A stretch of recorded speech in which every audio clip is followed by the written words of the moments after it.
ఇప్పుడే country delight యాప్ని download చేసుకోండి. Download the country delight app now. మీ పార్టీలోకి రాబోతున్న సీనియర్ నేతలు ఎవరో మీరేమన్నా చెప్పగలరా? ఎవరైనా రావచ్చు. ఎందుకంటే కాంగ్రెస్ పార్టీ నుంచి టీఆర్ఎస్ పార్టీలో పోయి ఎమ్మెల్యే అయిన వాళ్ళు చాలా మంది ఉన్నారు. హుజరాబాద్ సంబంధించి కౌశిక్ రెడ్డి గారు ఉన్నారు, బోధు సంబంధించి అనిల్ జాదవ్ గారు ఉన్నారు, తర్వాత ఎలిమినార్ సంబంధించి సుధీర్ రెడ్డి గారు ఉన్నారు, మహేశ్వరానికి సంబంధించి సబితేంద్రారెడ్డి గారు ఉన్నారు, అంబర్పేట ఎమ్మెల్యే కాలేరు వెంకటేష్ గారు కావచ్చు, కుంతా లక్ష్మారెడ్డి గారు కావచ్చు. అదే కాకుండా బీఆర్ఎస్ పార్టీ తెలంగాణ రాష్ట్రం బలహీన పడతా ఉంది, కుటుంబ తగాలతో కొట్టుమిట్టాడుతూ ఉంది. కాబట్టి అవినీతి కూరుకుపోయి ఉన్నది కాబట్టి ఆ పార్టీలో ఎవరు ఉండేటట్టు లేరు. అదే హరీష్ రావు గారు ప్రయత్నం చేసిందని, 2009లో కేటీఆర్ గారు ఒడగొట్టడం కోసం 65 లక్షల రూపాయలు ఖర్చు పెట్టిందని, పైసలు ఇచ్చిరని చాలా స్పష్టంగా కల్వకుంట్ల కవిత గారు ఆరోపణలు చేశారు. ఇప్పుడు వాళ్ళ కుటుంబాన్ని వీక్ చేస్తున్నారు, అలాగే బీఆర్ఎస్ పార్టీని కూడా వీక్ చేసి ఇలా సీనియర్ నేతలందరినీ కూడా గర్వాప్సి చేస్తున్నారు. ఇదంతా కూడా సీఎం వ్యూహం అనే వాళ్ళకి మీరిచ్చే సమాధానం? కల్వకుంట్ల కుటుంబంలో పంపకాల్లో వచ్చిన తేడా మూలంగా మాత్రమే కల్వకుంట్ల కుటుంబం విడిపోయింది. అది ఇప్పుడు పీక్ చేరినాయి కాబట్టి కల్వకుంట్ల కవిత గారిని సస్పెండ్ చేశారు. మరి తర్వాత ఎమ్మెల్సీ ఏమైంది? మరి అందరికీ నమస్కారం, నేను స్వరూపపుట్లపల్లి. Welcome to Suman TV. గతంలో కాంగ్రెస్ పార్టీలో ఉండి బీఆర్ఎస్ లోకి వెళ్లిన సీనియర్ నేతలను వెనక్కి తీసుకువచ్చేందుకు గర్వాపసి కార్యక్రమాన్ని ప్రారంభించబోతున్నట్టు టీపీసీసీ చెప్పడం అనేది ఇప్పుడు సంచలనంగా మారింది.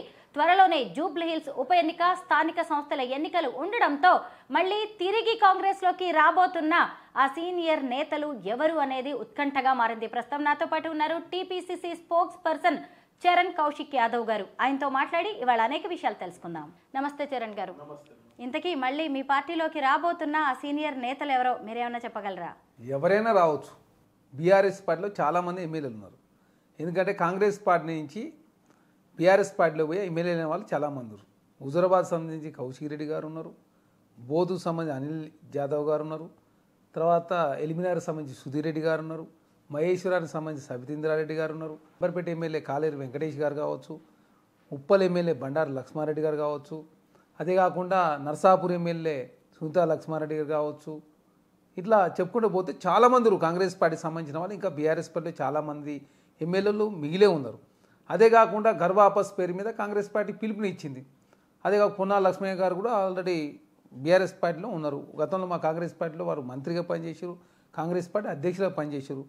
అదే కాకుండా బీఆర్ఎస్ పార్టీ తెలంగాణ రాష్ట్రం బలహీన పడతా ఉంది, కుటుంబ తగాలతో కొట్టుమిట్టాడుతూ ఉంది. కాబట్టి అవినీతి కూరుకుపోయి ఉన్నది కాబట్టి ఆ పార్టీలో ఎవరు ఉండేటట్టు లేరు.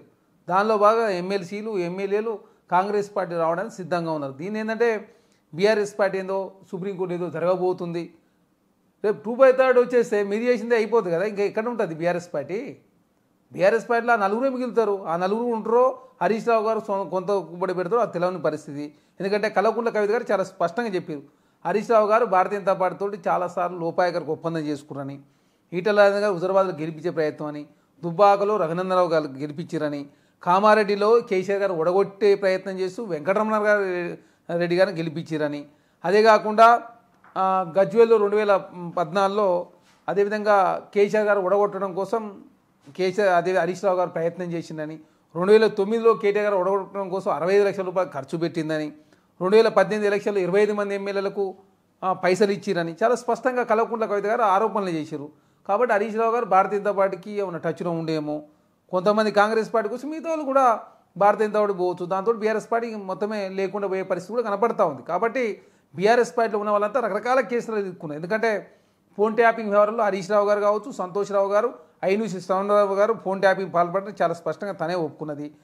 కాళేశ్వరంలో హరీష్ రావు పెద్ద ఎత్తున అవినీతి పాల్పడని చెప్పేసి రెండోసారి మా నాన్న మంత్రివర్గంలో స్థానం ఇవ్వలేదే ఆయన అవినీతి చేసినందుకని చెప్పి కల్వకుంట్ల కవిత గారు చెప్పారు. అదే కాకుండా గ్రీన్ ఇండియా ఛాలెంజ్లో సంతోష్ రావు గారు పెద్ద ఎత్తున అవినీతి పాల్పడని చెప్పింది. నేరేళ్లలో ఇసుక మాఫియా చేసి దళితుల మీద 3rd డిగ్రీ ప్రయోగించి దానికి కారణం ప్రధానంగా సంతోష్ రావు గారిని చెప్పింది. కాబట్టి కల్వకుంట్ల కవిత గారు చెప్పకనే చెప్పింది. దేశంలో చాలా ప్రాంతీయ పార్టీలు మీరు చూడండి, స్టాలిన్ గారు కావచ్చు, అదేవిధంగా వాళ్ళ బ్రదర్ అక్కడ సంబంధించి కూడా ఒకసారి పవర్ కోల్పోయిన పరిస్థితి మనం చూసినాం. అదేకాక ఎస్పీ పార్టీ అఖిలేష్ యాదవ్ వాళ్ళ ములాయం సింగ్ గారి కోడలు అపర్ణ యాదవ్ మధ్య పంచాయతీ కావచ్చు, శివపాల్ యాదవ్ గారి పంచాయతీ మధ్యలో ఎస్పీ పార్టీ అక్కడ పవర్ కోల్పోయిన పరిస్థితి. అదే కాకుండా ఉద్ధవ్ థాకరే కుటుంబంలో బాల్ థాకరే గారి కుమారులు ఉద్ధవ్ థాకరే గారు, రాజ్ థాకరే మధ్య పంచాయతీ అక్కడ పవర్ కోల్పోయే పరిస్థితి. శరత్ యాదవ్ సంబంధి అజిత్ పవార్ గారు కావచ్చు, అదేవిధంగా అదేవిధంగా సుప్రియ సూలే గారి మధ్య పంచాయతీ తోటి శరద్ పవార్ గారు కూడా పవర్ కోల్పోయిన పరిస్థితి. కాబట్టి దేశంలో చాలా ఎగ్జాంపుల్స్. లల్లు ప్రసాద్ యాదవ్ కుటుంబంలో తేజస్వి యాదవ్, తేజ్ ప్రతాప్ యాదవ్, మననే తేజ్ ప్రతాప్ యాదవ్ గారు సస్పెండ్ చేసిన పరిస్థితి. తెలంగాణ రాష్ట్రంలో కల్వకుంట్ల కుటుంబంలో కల్వకుంట్ల కవిత గారు కూడా బీఆర్ఎస్ పార్టీ సస్పెండ్ చేశారు. అదే కాకుండా వైసీపీకి సంబంధించి జగన్మోహన్ రెడ్డి గారు కావచ్చు, షర్మిల గారి పంచాయతీ జగన్మోహన్ రెడ్డి గారు రెండోసారి అధికారం రాకుండా చేశారు. గతంలో టీడీపీలో ఎన్టీఆర్ గారు కుమారులు హరికృష్ణ గారు కావచ్చు, అదేవిధంగా లక్ష్మీపార్వతి గారు కావచ్చు, ఆ కుటుంబంలో రెండోసారి టీడీపీ అధికారం రాకుండా చేసిన పరిస్థితి మనం చూసినాం 2004 తర్వాత. కాబట్టి కుటుంబ తగాదాలు అనేది ఒకసారి పవర్ కోల్పోవడానికి కారకులు అవుతారు. రెండోసారి బీఆర్ఎస్ పార్టీ తెలంగాణ రాష్ట్రంలో రెండోసారి అధికారం, మూడోసారి అధికారం రాకుండా పేరు మళ్ళీ వచ్చే అవకాశం లేకుండా కాంగ్రెస్ పార్టీ మళ్ళీ రెండోసారి అధికారం రాబోతా ఉంది. కాబట్టి 10 సంవత్సరాల కాలం పాటు తెలంగాణ రాష్ట్రంలో ముఖ్యమంత్రిగా రేవంత్ రెడ్డి గారు ఉంటారు. కాబట్టి బీఆర్ఎస్ పార్టీలో ఉన్న చాలామంది శాసనసభ్యులు కాంగ్రెస్ పార్టీ సైడ్ చూస్తున్నమాట వాస్తవం. గర్వాపస్ పేరు మీద చాలామంది కాంగ్రెస్ పార్టీ రావడానికి సిద్ధంగా ఉన్నారు. ఇప్పటికే ఆల్రెడీ 10 మందికి సంబంధించినటువంటి బీఆర్ఎస్ పార్టీలో లేరు. అదే కాకుండా రేపు జూబ్లీ ఎలక్షన్ కూడా జరగబోతా ఉంది. దానిలో బీఆర్ఎస్ పార్టీ ఓడిపోతే జూబ్లీస్ ఎలక్షన్ల తర్వాత ఏదైనా జరిగే అవకాశం ఉంది. కల్వకుంట్ల కవిత వెనుక ఉన్న అదృశ్య శక్తి రేవంత్ రెడ్డి. కేసీఆర్ కుటుంబంలో చిచ్చు పెట్టి ఇప్పుడు వాళ్ళ కుటుంబాన్ని వీక్ చేస్తున్నారు. అలాగే బీఆర్ఎస్ పార్టీని కూడా వీక్ చేసి ఇలా సీనియర్ నేతలందరినీ కూడా గర్వాపసి చేస్తున్నారు. ఇదంతా కూడా సీఎం వ్యూహం అనే వాళ్ళకి మీరిచ్చే సమాధానం. కల్వకుంట్ల కుటుంబంలో పంపకాల్లో వచ్చిన తేడా మూలంగా మాత్రమే కల్వకుంట్ల కుటుంబం విడిపోయింది. అక్కడ జగన్మోహన్ రెడ్డి గారికి సంబంధించి షర్మిల గారికి ఆస్తు తగాదలే కదా. ఆస్తులు తగాద అనేది చాలా దూరం పోతుంది. ఇప్పుడు ఆస్తులని చెప్పేసి హరీష్ రావు గారు కూడబెట్టుకొని, కేటీఆర్ గారు కూడబెట్టుకొని నాకు ఏమి ఇస్తలేరని చెప్పి కదా కల్వకుంట్ల కవిత గారు ఫైర్ అయింది బీఆర్ఎస్ పార్టీ మీద. అదే కాకుండా ఎలకతుర్తి సభ తర్వాత ఎప్పటి నుంచో ఆమె కేసీఆర్ గారి కుటుంబంలో జరుగుతున్నటువంటి ఏదైతే పరిణామాలు కావచ్చు, మా తండ్రి గారిని గెలవనిస్తలేరని చెప్పి చాలా రోజులు మాట్లాడుతుంది. అది ఇప్పుడు పీక్ చేరినాయి కాబట్టి కల్వకుంట్ల కవిత గారిని సస్పెండ్ చేశారు.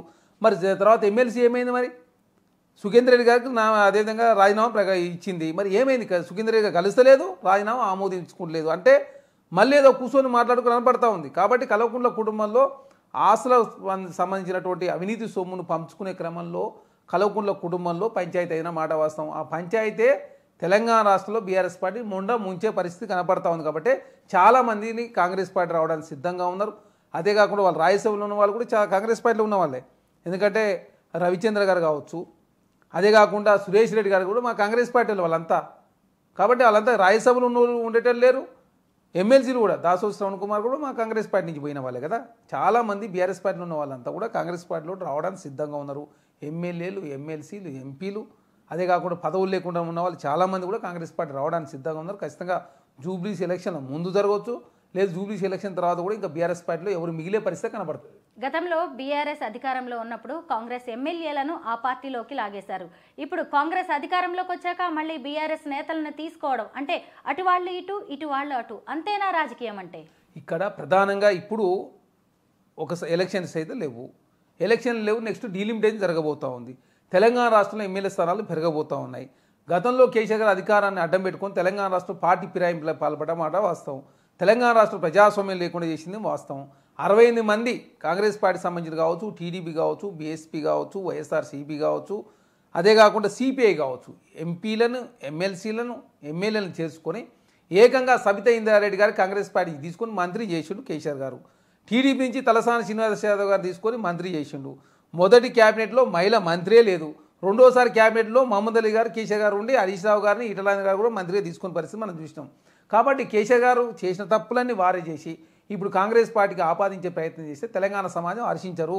5 సంవత్సరాల కాలం పాటు ఉండాలని చెప్పి దీవించిన ప్రభుత్వం కూల్చే ప్రయత్నం కేసీఆర్ గారు చేసినప్పుడు ఆ పార్టీలో చాలామంది ఉండకుండా కాంగ్రెస్ పార్టీకి వచ్చి ఆ కాంగ్రెస్ పార్టీ మద్దతు ఇచ్చే ప్రయత్నం. ఎందుకంటే తెలంగాణ రాష్ట్రంలో కాంగ్రెస్ ప్రభుత్వం ఏ లక్ష్యాల కోసం తెలంగాణ రాష్ట్రం ఇచ్చినో ఆ లక్ష్యాలు నెరవేర్చే ప్రయత్నంలో రేవంత్ రెడ్డి గారి సర్కారు అద్భుతంగా ప్రజాదరణ రోజు పొందుతూ ఉంది. దానిలో భాగంగా తెలంగాణ రాష్ట్రంలో నోటిఫికేషన్లు కావచ్చు, తెలంగాణ రాష్ట్రంలో సన్నబియ్యం కావచ్చు, రుణమాఫీ కావచ్చు, 500 రూపాయల గ్యాస్ సిలిండర్ కావచ్చు, 200 లీటర్ల ఉచిత కరెంట్ కావచ్చు, మహిళల సంబంధించిన అద్భుతమైన పథకాలు దేశంలో ఏ రాష్ట్రంలో చేయని విధంగా తెలంగాణ రాష్ట్రంలో సోలార్లో భాగస్వామ్యం, పెట్రోల్ బంకుల్లో భాగస్వామ్యం, బస్సులలో భాగస్వామ్యం, వాళ్ళకు సంబంధించినటువంటి రుణమాఫీలో సంబంధించినటువంటి కావచ్చు, అన్నీ అద్భుతంగా. అదే కాకుండా స్కూళ్ళల్లో వారి భాగస్వామ్యం, స్కూల్ యూనిఫామ్లు కూడా వాళ్ళకి అప్పచెప్పే ప్రయత్నం.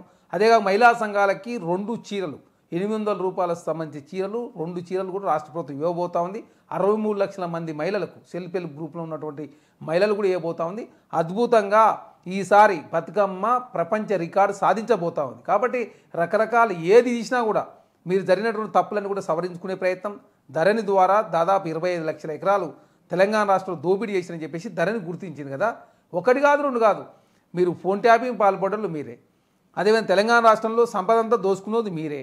తెలంగాణ రాష్ట్రం పార్టీ ఫిరాయింపులకు పాల్పడేది మీరే. అదే కార్పొరేషన్ వ్యవహారంలో అవినీతికి పాల్పడేది మీరే. కాళేశ్వరంలో దోసుకుంది మీరే. ఒకటి కాదు రెండు కాదు 100 తప్పులు చేశారు కాబట్టి ఆ తప్పులన్నీ కూడా ఇప్పుడిప్పుడే తెలంగాణ సమాజంతో గ్రహిస్తూ ఉన్నారు కాబట్టి బీఆర్ఎస్ పార్టీలో ఎవరు ఉండే పరిస్థితి లేదు.